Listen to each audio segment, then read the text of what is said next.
Downs Templar by Irwin Montrose. Chapter 1. The Discovery. The morning mist glided over the South Downs, softening the landscape with a mystical air. Martin and Ellie, lifelong friends and hobbyist metal detectorists, were already deeply absorbed in their exploration of the verdant expanse. In the early light, the hills rolled endlessly, cloaked in an emerald hue that seemed to breathe with life. For years, their shared passion had taken them across every inch of the Downs, uncovering trinkets, coins, and the occasional relic that whispered of forgotten eras. As the sun rose, it promised another day of possibility. Their metal detectors sang in harmonious beeps and clicks, sweeping methodically over the rich earth. Hours passed with little reward. The usual collection of bottle caps and rusted nails filled their pockets. But the thrill was never in the common finds. It lay in the mystery of what might lie just beneath the surface. Then came the signal, a distinctly sharp, resonant tone that jolted Martin's attention. He stopped in his tracks, eyes fixed on the patch of ground from which it came, his heart drumming with the familiar rush of discovery. "Ellie, over here," he called. She joined him, her eyes sparking with curiosity. They dropped to their knees, tools in hand. The soil surrendered easily, and within moments they uncovered a curious object. Metallic, cylindrical, and aged, yet astonishingly intact. Its surface was etched with intricate symbols, neither of them recognized. "What do you think it is?" Martin murmured, turning it gently in his hands. Ellie leaned closer, her voice hushed. "I've never seen anything like it. These markings, they look ancient, older than anything we've ever found." Unseen by either of them, a figure stood on a distant ridge, partially obscured by the mist and brush. Through high-powered binoculars, he watched the pair closely, expression unreadable. He didn't move, didn't speak, only observed. The sun climbed higher, casting long shadows across the hills, but Martin and Ellie remained rooted to the spot, their discovery raising more questions than answers. It wasn't just a relic, it was a call from history itself, and it had chosen them, and far above them, someone had noticed. Chapter 3. The Templar Trail. Intrigued by the untapped potential of modern technology, Martin and Ellie decided to feed all their gathered data into an experimental AI model. It was a bold move, but they hoped it might trace connections that human intuition alone could miss. For days, the AI absorbed their input: photographs of the artifact, translations of the engravings, local legends, even scanned pages of obscure medieval texts. Finally, it began to produce a tangled map of overlapping movements and associations, drawing lines across Sussex and beyond. "Look at this," Martin murmured, pointing to the screen where digital lines converged. "These locations, they line up with stories about secret gatherings and underground sites."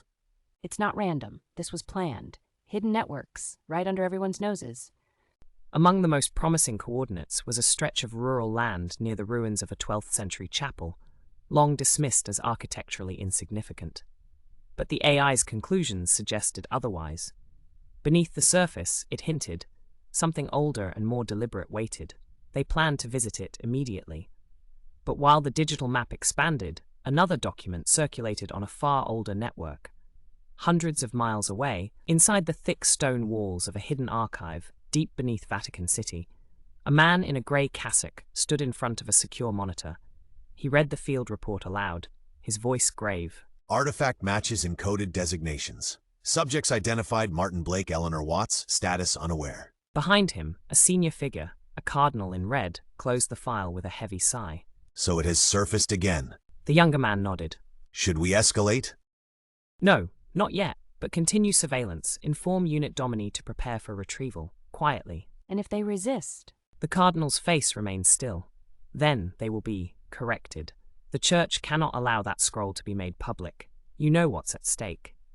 "Yes, Eminence." The Vatican's secretive order, Unit Domini Veritatis, was already en route to England.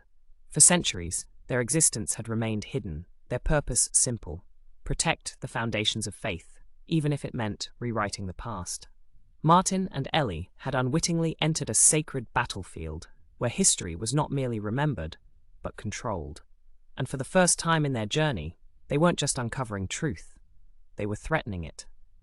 Chapter 4. Beneath the Surface. With their modern equipment in tow, ground-penetrating radar, drones, and GPS trackers, Martin and Ellie set out to explore the location marked by the AI. The day was clear, the sky a pale blue that stretched across the South Downs, as though welcoming them into the unknown. The ruins of the chapel were more weathered than they had imagined. What remained of the stone structure had crumbled over the centuries, its once pristine walls now jagged and uneven. Weeds and brambles encroached upon the site, nature reclaiming what time had left behind. Yet, something about the place felt different. There was an unsettling stillness in the air, as if the land itself held a secret. Ellie wandered ahead, her metal detector humming softly as she swept it over the moss-covered ground. She crouched to examine a particularly dark patch of earth, noticing the sharp contrast against the otherwise green landscape. Something caught her eye, hidden beneath a tangle of overgrown ivy. Beneath the brush, she uncovered a small stone, half buried in the soil. She brushed off the dirt and revealed an unusual symbol, a crescent moon flanked by two circles, surrounded by geometric lines that seemed almost familiar. It was ancient, but not like anything she had seen before. Martin, come look at this. She called, her voice a mixture of awe and confusion. Martin jogged over, his eyes narrowing at the symbol. He knelt beside her, brushing his fingers over the stone. I've seen something like this on the artifact, but not exactly. It's similar, though. This could be part of the same design. He pulled out his phone and began snapping photos.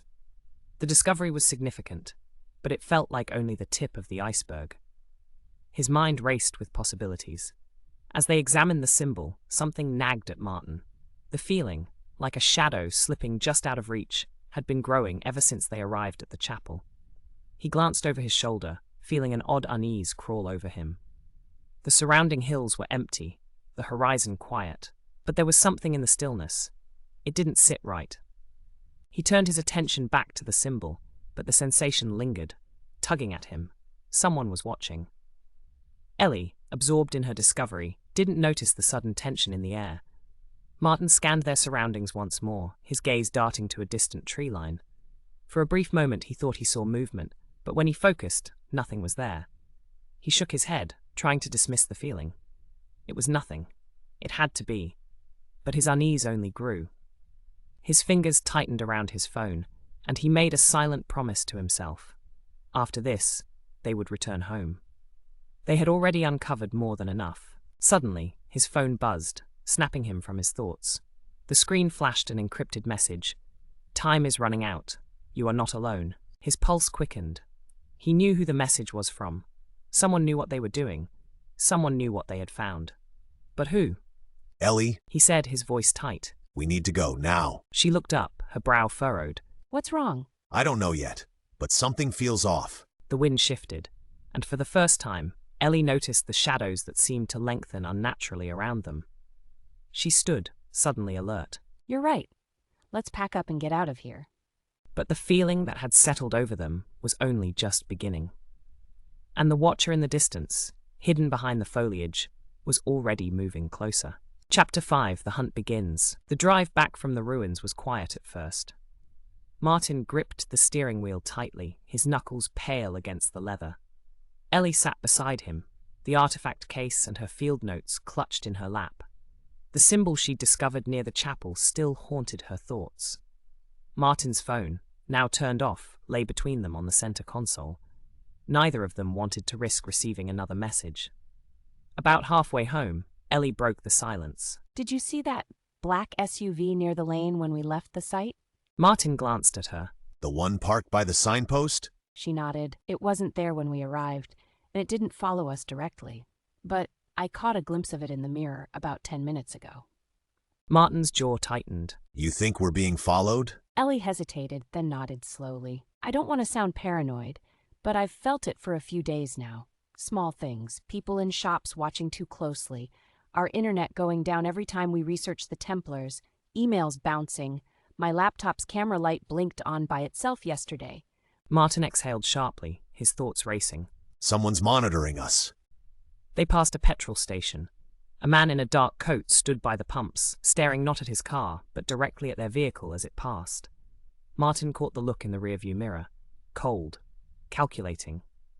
At home, their unease only deepened. When Martin checked the perimeter cameras he'd installed 2 months ago, He found that the footage from the last 48 hours had been wiped, completely clean. No lightning, no damage, nothing. He muttered, showing Ellie the blank timestamps. She folded her arms. They've been inside. Martin turned toward her slowly, and they didn't take the scroll. No, She said. they want to see what we'll do with it. They sat in silence for a moment, the weight of the realization settling over them like a fog. Whoever was watching them wasn't in a rush. They were patient, strategic. We're not just playing with history. Ellie whispered. We've uncovered something someone's been hiding for a long time, and they'll do anything to keep it hidden. Martin nodded. We need a plan, a way to go public fast. Ellie reached for her laptop. I'll start compiling the report for the academic board. You contact the museum. If anything happens to us, they need to know everything. Outside, the wind rustled the trees. Across the road, in a silver car with tinted windows, a small red light blinked once on a surveillance rig nestled behind the rearview mirror. The observer sat still, taking notes, waiting for his orders. He wouldn't wait long. Chapter 6, The Vault of Silence. In a chamber beneath Vatican City, far from the eyes of pilgrims and clergy, Cardinal Bianchi entered a room known only as Archivum Obscurum. The walls were stone, the air thick with incense and time. Here, sealed behind biometric locks and ancient oaths, lay the most dangerous truths the Church had ever buried. He approached a heavy wooden table where a single, bound dossier awaited him. The cover bore no title, only a red wax seal imprinted with the sigil of Unit Domini Veritatis. He broke the seal. Inside, pages of surveillance logs, intercepted emails, and satellite photos were neatly arranged. At the center, Martin and Ellie's recent discovery, the scroll photographed in dim light, partially translated by analysts. The cardinal scanned the contents, his lips tightening as he read. A clandestine council of high-ranking Templars, declaring their belief that Christ was not divine, but a man whose message was manipulated by Rome. They denounced the Pope as a political impostor, chosen not by God, but by fear. He turned the page. The scroll further claims the crucifixion was known to be survivable by Roman medical standards, and that early church leaders distorted events for control. Bianchi closed the file and pressed a button beneath the table. A panel slid open, revealing a secure line. "Proceed with containment," he said flatly. On the other end, a voice replied, "They're preparing to go public. Symposium, academic boards, digital backups. Then we act now. Eliminate the witnesses, recover the scroll, ensure no copies remain." "Yes, Eminence." He ended the call and remained seated, staring into the candlelit darkness. What Martin and Ellie had discovered was not just a threat to theology. It was an existential blade aimed at the heart of institutional power. For centuries, the Church had withstood challenges, heresy, science, war. But this scroll, this was different. It was ancient, it was credible, and it was heresy of the purest kind. The suggestion that the foundations of Christianity were not misinterpreted, but manufactured. If revealed, the document would not merely shake faith, it would shatter it. Chapter 7, Lines in the Earth. Rain lashed against the windows of the countryside inn where Martin and Ellie had taken refuge. They'd left their cottage in haste, worried their every move was being tracked. Martin had hidden the scroll beneath a floorboard in room 6, wrapped in insulated foil and a hollowed-out travel guide. For now, it was safe. But they knew time was running short. Meanwhile, thousands of miles away, deep beneath St. Peter's Basilica, 6 men and 1 woman gathered inside a room without windows, illuminated by a crucifix and 3 recessed lights. They wore clerical collars, tailored suits, or the grey field uniform of Vatican security. The room was silent, except for the low hum of the ceiling fan and the tension crackling like static. At the head of the table sat Cardinal Bianchi. "We have confirmed surveillance breaches. They are preparing to release the contents of the scroll. We must act before the symposium." Monsignor Verano, head of Vatican Legal Affairs, adjusted his glasses. "Is elimination necessary? We can seize the artifact, discredit the pair, and allow the story to collapse under academic ridicule." Agent Toma, lead operative of Unit Domini Veritatis, shook his head. "They've already created digital redundancies, encrypted backups, off-site storage. One leak is all it takes. The scroll cannot be discredited without raising more questions. We risk the Streisand effect." Sister Leticia, a Vatican historian, leaned forward. "We're not talking about a minor theological deviation. This scroll directly accuses the Church's foundation of fraud. If authenticated, it dismantles centuries of doctrine. Every sacrament, every liturgy, every prayer becomes suspect. Verano countered, then we focus on containment. Buy time, leak disinformation, create forged versions of the scroll, cast doubt on their authenticity. Bianchi raised a hand. No half measures. The truth cannot be argued if the voices speaking it disappear. A heavy silence followed. Are we really sanctioning the deaths of 2 civilians? Letizia asked softly. Is that what we are now? Agent Toma didn't blink. It's what we've always been. You just haven't looked closely. After a moment, Bianchi gave the nod. Proceed. Recovery and disposal, no traces, and make it look like they ran. Orders were issued. Surveillance teams were mobilized. The plan would unfold in stages: track, isolate, extract the scroll, and remove Martin and Ellie from the world so completely they'd become a myth. Back in England, Ellie stared at her laptop. Her fingers hovered over the keyboard, then froze. A new folder had appeared on her desktop. She hadn't created it. Inside, encrypted files, coded file names, Vatican seals embedded in metadata. Martin returned to the room, rain dripping from his coat. Ellie didn't look up. They're already in our system. She whispered. We're out of time. Chapter 8, A Light in the Ashes. The flickering glow of the inn's desk lamp cast long shadows across the room. Ellie hunched over her laptop, sweat glistening on her brow, her eyes locked onto the cryptic Vatican files. Martin sat nearby, trying to mask his fear beneath layers of calm, but his tapping fingers betrayed him.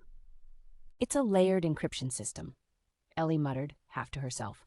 Looks like a Vatican cipher, same structure used by military intelligence and internal archives.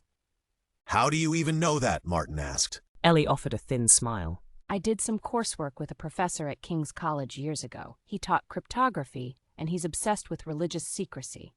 He's going to be our lifeline. Her fingers flew across the keyboard, unlocking one layer, then another.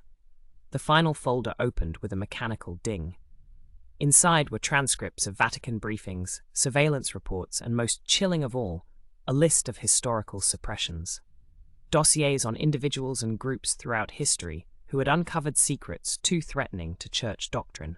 Look at this, She whispered, pulling up a list titled Silent Martyrs. Dozens of names. Journalists, archaeologists, even priests. Martin leaned closer. Dead? She nodded slowly. Disappeared mostly, same pattern, discredit, erase, silence.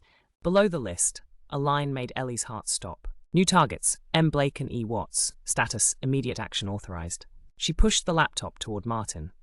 It's us, we're next. Martin's voice was low. Then we send everything right now. Ellie opened an encrypted messaging platform and attached every decoded file, along with her own notes, translations, and photographs of the scroll.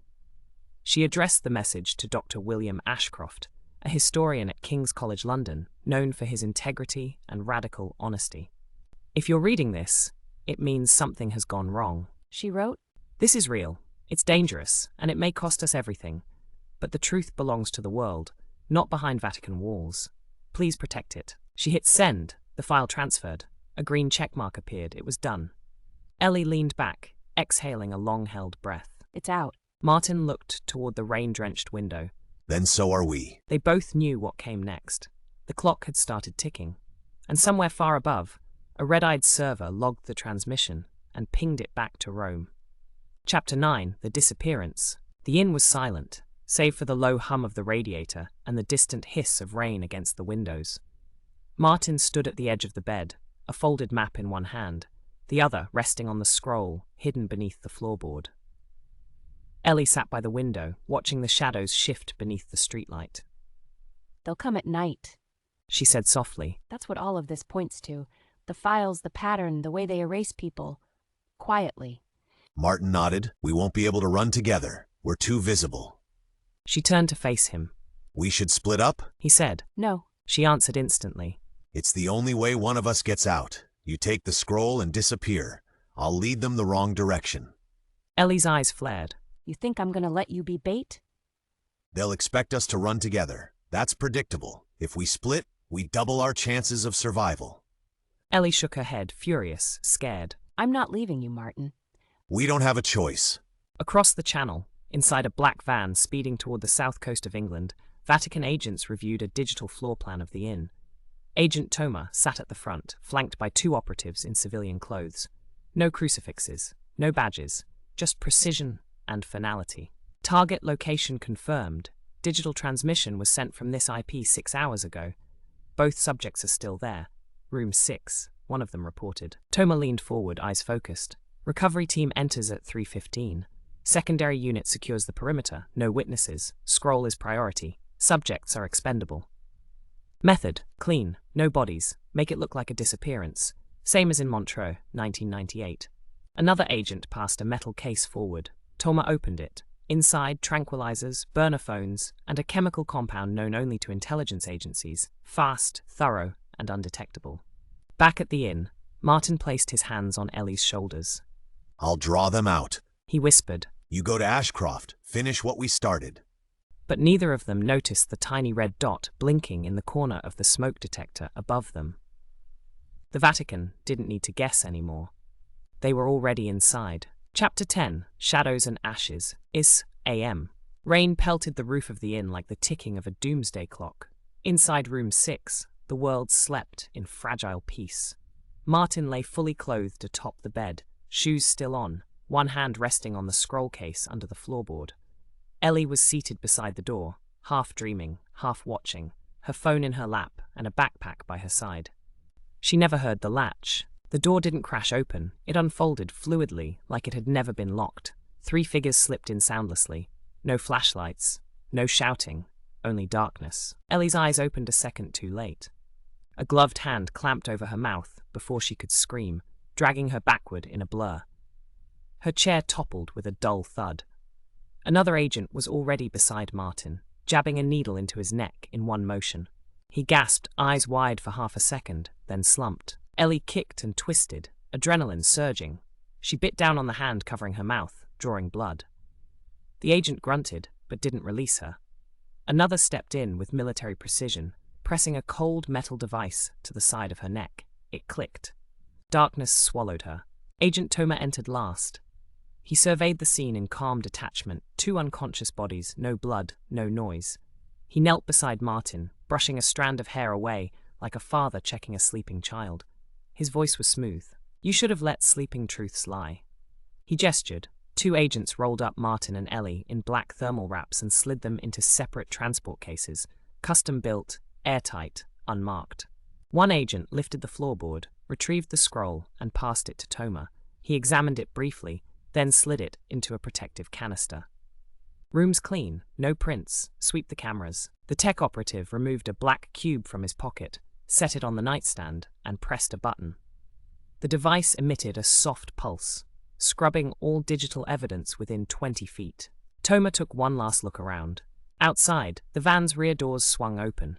The agents moved like clockwork, cases in, doors closed, wheels in motion. By 03:20, room 6 was silent. The rain kept falling, and Martin and Ellie were gone. Chapter 11, Vanishing Point. By morning, room 6 was just another empty hotel suite. The bed was untouched, the luggage gone, the electronic lock logs mysteriously wiped. Staff found nothing amiss, only silence. That same morning, across London, Dr. William Ashcroft opened his email over coffee, bleary-eyed and skeptical of anything before 9 a.m. Then he saw the subject line, "If we're gone, this is why." He opened it. The files were there, scroll scans, Vatican transcripts, surveillance logs. He scrolled quickly, heart rate climbing, the full scope of what Martin and Ellie had discovered flooding in like cold water. He froze on a sentence written in Ellie's careful prose. They may kill us, but don't let them kill the truth. His hand trembled slightly as he reached for his phone, but the screen flickered, then blacked out. A system override. Moments later, his doorbell rang. Dr. Ashcroft backed away from his desk, unsure if the pounding of his heart or the knock came first. By midday, the news broke. Martin Blake and Eleanor Watts, missing. The innkeeper described them as polite, quiet. They just vanished. No checkout, no belongings, like they were never here. Police arrived, but the room was clean. Too clean. Searches followed. Forensics. Drones. Volunteers combing the surrounding fields. Nothing. Social media exploded with theories. They eloped. They faked their deaths. Government cover-up. UFOs. Scroll Truth trended for 2 hours. Then was buried under an avalanche of unrelated trending topics. Most people forgot by the next day. But not everyone. A small Reddit forum connected their disappearance to earlier Vatican whistleblower deaths. The thread was shut down within hours. Its admin deleted. No explanation given. 3 days later, beneath the Vatican, Cardinal Bianchi stood alone in the chapel of St. Admonitus, an underground sanctuary reserved for rituals never mentioned in Scripture. The scroll lay on a stone altar encased in lead. Around him, 7 monks in crimson robes stood in silence. He whispered the rite, words spoken only when the church needed to erase dangerous truths, not silence them, unmake them. As he finished the final incantation, flames erupted from the altar's center. The scroll was consumed in seconds, without smoke or ash, swallowed whole by a fire that left no trace. Bianchi bowed his head. Thus fades the lie that threatened the faithful. Behind him, the altar sealed itself, and above, the world continued as if nothing had ever been found. Chapter 12, The Echo. Months passed. The case of Martin Blake and Eleanor Watts was quietly closed. Officially, they had vanished without suspicion of foul play. Unofficially, no one could explain how 2 people could disappear without a trace. No digital footprint, no paper trail, no witnesses. Conspiracy theorists lost interest. Journalists moved on. The story fell silent, but not everyone forgot. At a small university in northern Spain, a graduate researcher stumbled across a corrupted zip file in a forgotten cloud archive labeled MB Petrus 3.7 Final. The file was encrypted, buried within a private storage tier typically used for geological data. Curious, she ran a forensic trace. Inside were high-resolution photographs, dozens. Each one was a perfect scan of the scroll Martin had once unrolled beneath the low light of an inn-room, the same scroll now ash beneath the Vatican. The metadata was damning. GPS coordinates, original timestamps, matching Vatican file signatures embedded in the image EXIF data. The student stared at the screen. Someone had planned for this. In a dusty corner of the internet, rumors reignited. Anonymous accounts began to repost fragments of text translated from ancient Latin, claims about the Council of Sens, about Templar resistance, about the papacy's origins. Hashtags re-emerged: Scroll Truth, Ellie Lives, What Martin Saw. In a dim cafe in Prague, a man in a tweed coat received a flash drive slipped into his coat pocket by a woman who never gave her name. In New York, an underground podcast host began interviewing fringe scholars who claimed to have seen the scans. Across forums, images were analyzed, dissected, dismissed, rebelieved. The church denied everything. But one thing had changed. The scroll was no longer a secret held in one place. It was an idea scattered like embers across the wind. And embers, in the right hands, ignite. The end, or perhaps just the beginning.